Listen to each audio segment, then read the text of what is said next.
Hey guys, welcome back to the channel. In case you're wondering why I've only got one hand out today, it's because I rolled off a scooter and my other hand is pretty bruised, as you can see.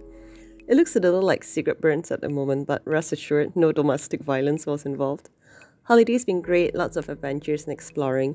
This is my first week back to the mundane routine, so I'm still adjusting. Can I holiday forever? Kindly watch the ads to support my retirement. Thanks for joining my premiere today. I've been sorely behind most of your videos, so I apologize and I hope to catch up with your channels over the weekend.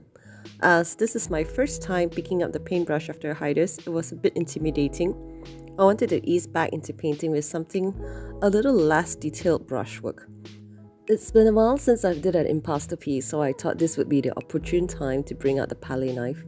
I wanted a more contemporary look to this painting, so the background has a more raw and unfinished touch to it. I ran out my favorite shade of blue, so I had to make do with a different color palette. I'm using sap green mixed with raw sienna and ivory white to create a light olive shade. A few brush strokes of titanium white to create light in the middle. I wanted the background to be flat and texture emphasis for the florals. This piece is quite experimental. I try a few different techniques which you will see towards the end. I actually really like how this painting turned out. It's listed on Etsy and I hope you like this painting. Hence, without further ado, let's begin.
When it was me and you, every time I need somebody new, it's like deja vu. I swear they sound the same. It's like they know my skin. Every word they say sounds just like him. And it goes like this. Get your heart and your feet to kiss me. We're done for hours and late on the backseat.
I like you better.